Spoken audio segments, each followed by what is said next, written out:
Hello friends, मैं एकता गुलाब स्वागत करती हूँ आपका अपने यूट्यूब चैनल स्टेनोपीडिया पर। फ्रेंड्स, आज की वीडियो में हम कटे हुए व्यंजनों का प्रयोग सीखेंगे। जब हम व्यंजन पढ़ रहे थे तो आपने एक चीज़ देखी होगी कि जो हमारा वर्ग था, जैसे मान लीजिए क वर्ग, तो क वर्ग में क और ख सेम थे। उनमें बस यही अंतर था कि ख को हम काट देते थे, या घ और घ ये भी सेम होते थे, ट ठ। यानी कि आपने एक चीज़ देखी होगी कि जो वर्ग है उसमें पहला और दूसरा ये व्यंजन सेम होते थे। बस इतना सा अंतर होता था कि पहले व्यंजन को काट के हम दूसरा बनाते थे और तीसरे व्यंजन को काट के हम कौन सा बनाते थे, चौथा बनाते थे। जैसे कि ब है तो ब को काट के, ब तीसरे नंबर का व्यंजन है, इसको काट के हमने भ बनाया था। और इसी प्रकार मान लीजिए ड है, ड तीसरे नंबर में था और ड को काट के हमने ढ बनाया। इसी प्रकार पहले नंबर पे प आता है, प को काट के हमने फ बनाया। तो इस प्रकार से आपने देखा होगा कि एक व्यंजन को काट के हमने उससे अगला व्यंजन बनाया था। अब हम क्या करेंगे कि जब हम लिख रहे हैं तो हमें हाथ उठा के और फिर ना काटना पड़े, हम डायरेक्ट हम काट दें बिना हाथ उठाए, ऐसा मेथड हमें सीखना है। तो इसके लिए हम क्या करेंगे, जैसे क हम लिखते हैं और क को काट के हम ख बनाते हैं, ये आपको पता है। अब हम क्या करेंगे, आज तक हम कैसे कर रहे थे, क बनाया फिर हाथ उठाया हमने और उसके बाद में इसको बीच में से काटा। अब हम क्या करेंगे, बिना हाथ उठाए इस ख को काटेंगे। तो इसके लिए हमें क्या करना है, देखिए दो तरीके हैं। एक तो ये है कि किसी शब्द में कोई व्यंजन, कटा हुआ व्यंजन वो पहले आए तो हम क्या करेंगे, उसे शुरू में काट देंगे, या कोई कटा हुआ व्यंजन लास्ट में आए तो हम उसे क्या करेंगे, लास्ट में काटेंगे। तो देखिए शुरू में कैसे काटेंगे हम, जैसे ख है हमारे पास तो ख को हम क्या करेंगे, देखिए यहीं से छोटा सा डैश लेंगे और इस तरीके से काट देंगे, तो ये क्या हो जाएगा, कट जाएगा। इसी प्रकार आगे देखिए ठ, तो हम क्या करेंगे, ठ के लिए छोटा सा काटेंगे और ठ लिख देंगे। यानी कि जो डैश है ये वो डैश है जो हमने यहाँ बीच में दी थी, वही डैश हम अब क्या करे हैं, व्यंजन के स्टार्ट में ही दे रहे हैं। छ लिखना है हमें, तो छ को कैसे लिखेंगे, देखिए छ। फ को कैसे लिखेंगे, फ। थ को कैसे लिखेंगे, देखिए थ। और इसी प्रकार से जो इधर साइड वाला थ लिखते हैं, थ को हम दो साइड से लिखते हैं, तो दोनों साइड में हम इस तरीके से काट देंगे। मैं, तो देखिए मैं वैसे तो इस प्रकार से लिखते हैं हम, पर हम यहाँ क्या पढ़ रहे हैं, कटे हुए व्यंजनों का प्रयोग। तो न को जब हम काट देते हैं तो हम क्या पढ़ते हैं, मैं पढ़ते हैं। तो इसको कैसे काटेंगे हम, देखिए यानी कि हमने जो न को हम बीच में से काटते थे उसको हमने स्टार्ट में ही काट दिया। ये डैश है, मतलब ये जो डैश हम बीच में से काटते थे वो डैश ही हमने स्टार्ट में दे दिया। इसी प्रकार मैं को जब हम काटते थे तो न बनता है, तो हम क्या करेंगे, देखिए मैं पहले काट दिया उसके बाद में मैं। तो यानी किसी व्यंजन के स्टार्ट में हमने इस तरीके से एक तिरछा छोटा सा डैश लगा दिया, तो उसे हम कटा हुआ व्यंजन मानेंगे। अब देखिए लास्ट में क्या होता है, अंत में। तो अंत में भी हमें काटना पड़े, जैसे किसी शब्द में लास्ट में ख हो या कोई भी कटा हुआ व्यंजन हो, तो हम कैसे काटेंगे, देखिए ख लिखेंगे, यहीं से डैश लगा देंगे। ये डैश आप ज़रूरी नहीं कि इस तरीके से लगाएं, आप इस डैश को बस तिरछा होना चाहिए, इस तरीके से भी लगा सकते हैं। देखिए ख इस तरीके से भी काट सकते हो आप, लेकिन आपको सीधा इस तरीके से नहीं लगाना। ये क्यों नहीं लगाना वो मैं आपको बता दूंगी। ऐसे शुरू में आप ख को इस तरीके से भी लिख सकते हैं, इस तरीके से भी काट सकते हैं, बट आपको इस तरीके से सीधा ये जो डैश है वो सीधा नहीं लेना, आपको तिरछा डैश लगाना है। अब तिरछा ऐसे भी हो सकता है, तिरछा ऐसे भी हो सकता है। आगे देखिए अंत में, तो ठ को अगर लास्ट में अगर ठ आता है कहीं पर तो हम इसे कैसे काटेंगे, देखिए ठ, ठीक है। आगे है छ, तो छ को हम कैसे काटेंगे, देखिए छ। फ को कैसे काटेंगे, फ। थ को कैसे काटेंगे, देखिए थ दोनों साइड से बता देती हूँ मैं आपको। इस तरीके से हम लास्ट में इसको काट देंगे। ऐसे मैं, तो मैं को कैसे काटेंगे हम, न लिख के और लास्ट में कट लगा देंगे, यानी कि ये कटा हुआ मैं है। न को क्या करेंगे, मैं को काट कर हम न बनाते हैं, इस प्रकार से इसको लास्ट में काट देंगे। तो अब आपको क्या करना है, जब कटे हुए कोई भी व्यंजन शब्द के पहले या लास्ट में आए तो आपको हाथ उठा के नहीं काटना, बस डायरेक्ट इस तरीके से एक डैश शुरू और लास्ट में लगा देना है।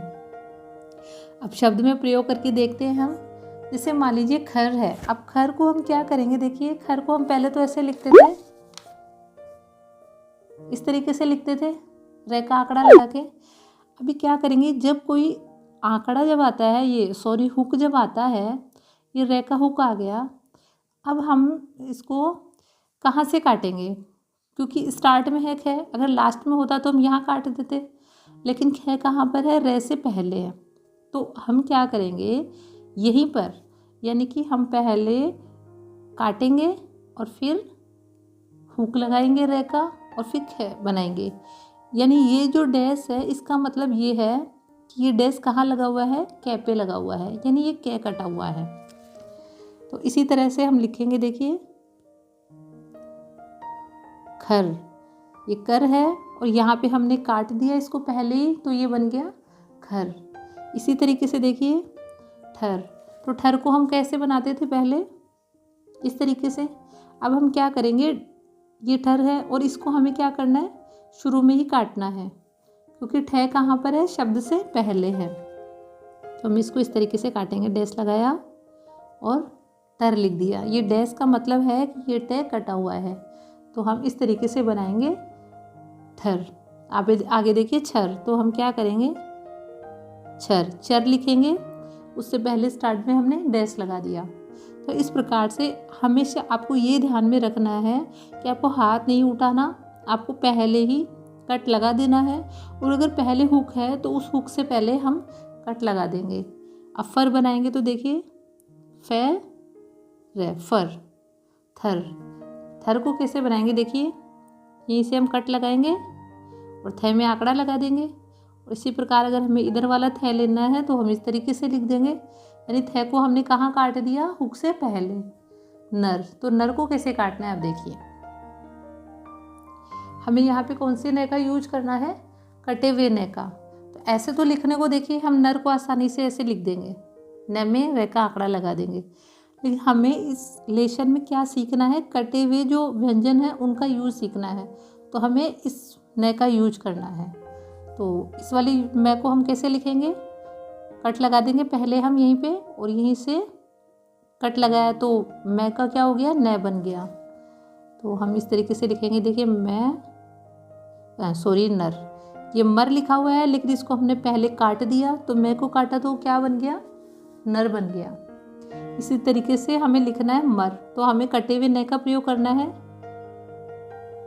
कटे हुए न को क्या बोलते हैं हम, मैं बोलते हैं, मतलब न को अगर हम काट देंगे तो हम उसे क्या बोलते हैं, मैं। तो इस प्रकार से हमने लिखा मर, और वैसे जनरली मर आएगा तो आपको इतना कुछ नहीं करना, आप इस तरीके से लिख देंगे कि हाँ बस हमें कटे हुए व्यंजन देखने हैं।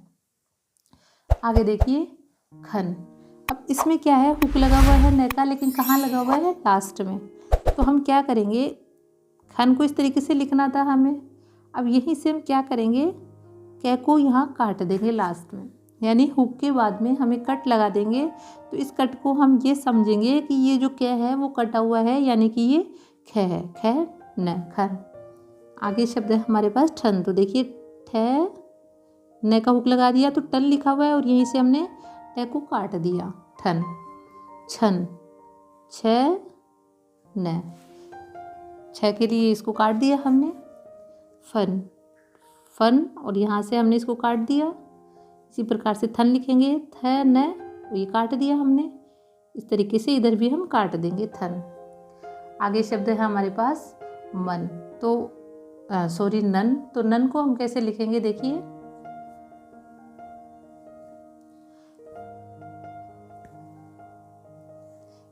कटे हुए वाले न का यूज करना है हमें। तो मैं को जब काटेंगे तो क्या बनेगा, मैं को जब काटेंगे तो क्या बनेगा, न बनेगा। तो देखिए ये मैं को हमने काट दिया यहाँ पे, हमें लास्ट में जोड़ना था इसको। तो देखिए मैं न, और यहीं से इसको काट दिया, तो इसको जब हमने काटा तो ये क्या हो गया, मैं कट गया, तो मैं कटने पे क्या बना, न और न का हमने यहाँ पे हुक लगा दिया तो बन गया नन। इसी प्रकार देखिए मन, तो हमें क्या करना है, नन बना ये। अब इसको हमने यहाँ से काट दिया तो ये कटा हुआ जो डैश है वो कहाँ लगेगा, न पर, और न को जब हम काटते हैं तो क्या बनता है, मैं। तो इस प्रकार से ये बनेगा मन। आगे देखिए खत, तो खत को हम क्या करेंगे, देखिए ख तय का आंकड़ा है ये, तो अब इसको क्या करेंगे, हम यहीं से कट लगा देंगे। कट लगाया मतलब क को हमने काट दिया तो ये बन गया खत। आगे है ठत, तो देखिए ठ तय और यहीं से हमने इसको काट दिया। इसी प्रकार से हम छत बना लेंगे, छ तय और छ के लिए इसको हमने कट लगा दिया।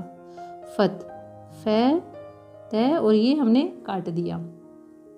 अब जैसे मान लीजिए आपको फटा लिखना है तो आप क्या करेंगे, फ को आपने पहले ही काटा, फ तय और आ की मात्रा फटा।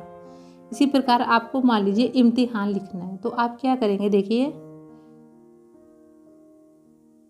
आपको कटे हुए मैं का यूज करना था तो आपने यहीं पे काट दिया इसको, तो मैं बन गया मैं तय और यहीं से है और ये न का हुक लगा दिया, इम्तिहान। मात्राओं की ज़रूरत होती नहीं है, इम्तिहान को भी आप क्या पढ़ सकते हैं, इम्तिहान पढ़ सकते हैं। और आपको मात्रा जरूरी लगती है तो आप क्या करेंगे, यहाँ पे ई की मात्रा रख देंगे, इम्तिहान। अब देखिए आपको मान लीजिए मत लिखना है तो मत के लिए आप क्या करेंगे, आप मैं और ये तय का आंकड़ा लगाते थे।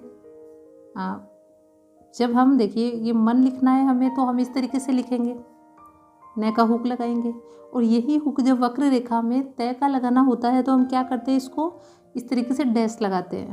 तो ये हुक क्या हुआ, ये तय का हुक हुआ और ये वाला हुक कौन सा हुआ, न का हुआ। तो ये न है और ये तय है।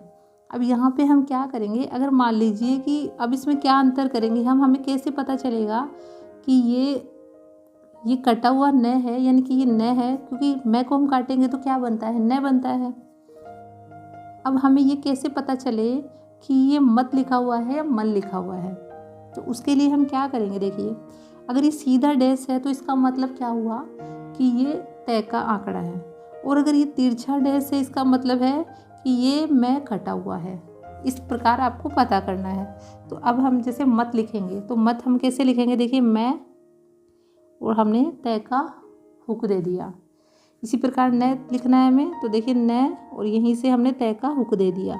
तो ये जो है न का तय का जो हुक है उसमें हमने जो डैश लगाया ये बिल्कुल सीधा लगाया है। अब इसी प्रकार हमें मान लीजिए नन लिखना है। अब इस नन में हमें अगर कटे हुए न का यूज करना है तो हम कैसे लिखेंगे, देखिए मैं न और अब यहाँ पर हम जो तिरछा ये डैश लगाएंगे ये तिरछा लगाएंगे। तो इसमें और इसमें ये अंतर है कि ये वाला जो डैश है वो तिरछा है, यानी कि ये इसको काटने के लिए डैश लगा हुआ है और ये बन गया न। आगे और देख लीजिए एक बार मन, तो मन में एक बार मान लीजिए, वैसे तो मन को हम इस तरीके से लिख सकते हैं लेकिन हम कटे हुए न का यूज करते हैं। तो देखिए न और इस डैश को हम तिरछा कर देंगे। अब यहाँ पे ये डैश तिरछा है इसका मतलब है कि ये यहाँ पे कट है, ये डैश सीधा है इसका मतलब है कि ये कटा हुआ नहीं है, ये खुद तय का आंकड़ा है। ये डैश सीधा है यानी कि तय का आंकड़ा है, इसको हम मन नहीं पढ़ेंगे, इसको हम मत पढ़ेंगे। तो इसीलिए मैंने पहले आपको बताया था कि जब कटे हुए व्यंजन का जो डैश लगाते हैं उसके लिए हम जो डैश है उसको थोड़ा तिरछा लगाते हैं, क्योंकि वक्र रेखाओं में तय और न का जो आंकड़ा होता है उसमें डिफरेंस यही होता है कि न का जो आंकड़ा होता है वो बस जनरली इस तरीके से होता है और तय का लगाने के लिए उसी को हम डैश लगा देते हैं। तो इसलिए इस डैश का हमें ध्यान रखना है कि व्यंजन को काटना है तो हम तिरछा डैश लगाएंगे और अगर हमें तय का हुक देना है तो हम क्या करेंगे, तय का आंकड़ा लगाने के लिए हम सीधा डैश लगाएंगे। तो इस प्रकार ये वीडियो कंप्लीट होता है। आई होप ये वीडियो आपके लिए यूजफुल रहेगा। अगर आपको फिर भी कोई कन्फ्यूजन हो तो आप कमेंट बॉक्स में कमेंट कर दीजिएगा। मैं अपने लेवल पे कोशिश करूँगी कि आपके कन्फ्यूजन क्लियर कर सकूँ। वीडियो अगर आपको अच्छा लगा हो तो प्लीज़ इसे लाइक करना ना भूलें, अपने फ्रेंड्स के साथ शेयर कीजिए और अगर आपने सब्सक्राइब नहीं किया है तो प्लीज़ इसे सब्सक्राइब करना ना भूलें। Thank you for watching my video.